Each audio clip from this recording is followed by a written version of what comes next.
Eto na nga yung kadugsong mga papaswimming nga ni Boss Jojo at ni Ma'am Janet. So, sabi ko nga sa inyo, ako yung videographer or yung content creator na nagbibideo palagi pero hindi naman nai-post. Oo, kasi sa dami kong ginagawa. So, eto nga pala yung daan, papunta nga doon sa Balaysitang. So, napakalayo ng Balaysitang. So, sabi ko nga sa'yo, marami kang dadaanan na bayan. O, kagaya niyan, galing kami sa Batuhan. Oo, nanggaling pa muna kami doon sa kanilang warehouse. Ay, warehouse.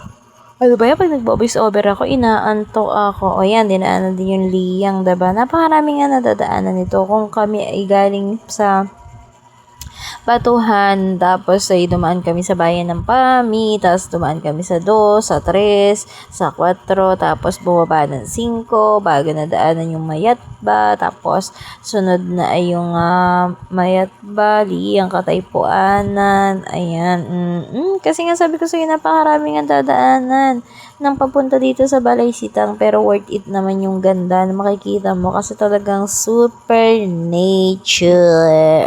Ayan na nga.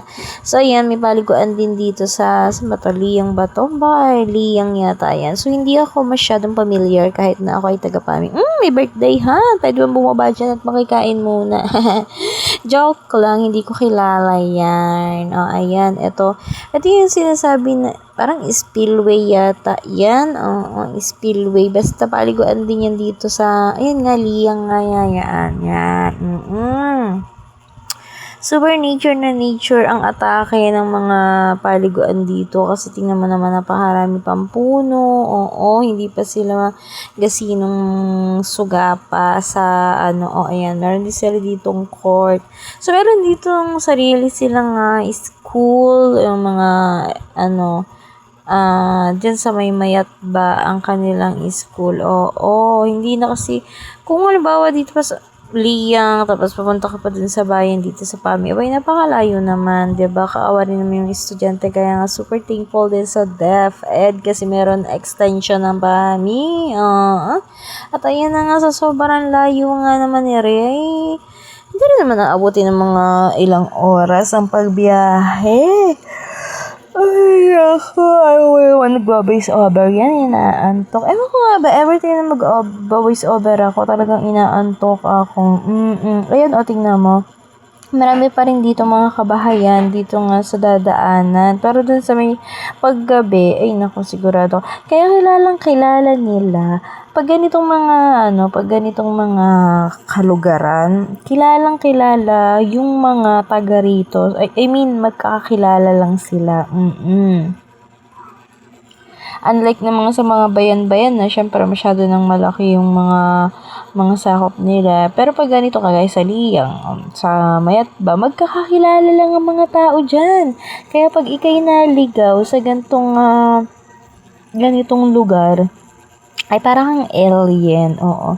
Ikaw yung naiiba. Kasi nga syempre, bagong salta ka. Ano ba yan? Nakakahilo naman yung pagbibidyo naman natin na yan. Kasi nga, napakalikot nga naman itong ni Master habang nagdadrive.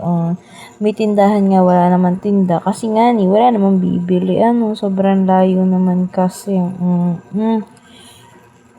Ato yung dadaanan mo. Pero, sobrang ganda ng view. So, hindi ko na lang siya pinas-forward ko na lang yung video na to. Kasi nga, sobrang napakahaba. Pero, ang makikita nyo lang naman, ayun nga, kalsada nga lang yung makikita nyo. So, after namin magbiyahe dyan, ay pag lusong dito, ay mararating na yung Balaysitang Resort. Balaysitang Mountain Resort.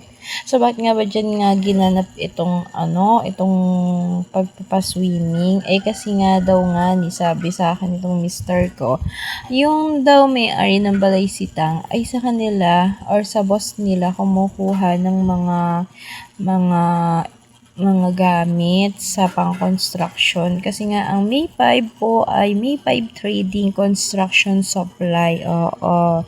Marami sila dyang mga buhangin, semento, may yero, lahat. Lahat ng pang-construction. Oh.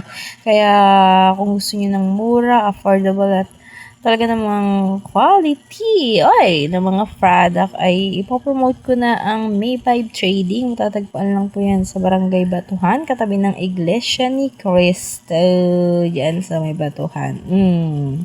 At eto na, nakikita ko na ang balay satang. So, yun na nga, after magbiyahe ng napakalayo, ito na yung makikita mo na view kapag palatandaan na nandito ka na nga sa Balay Sitang.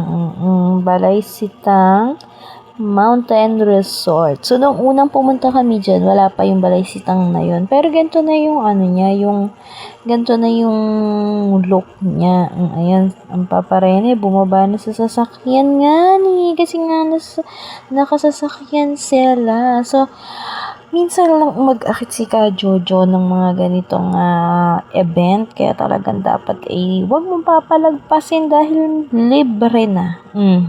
Libre na sa pagkain, libre na sa entrance, malelego ka na lang. Ito nga ni, parang hindi buntis si ate. Buntis yun yung, asawa ng pinsan ng aking master. So, yun lang. Thank you for watching.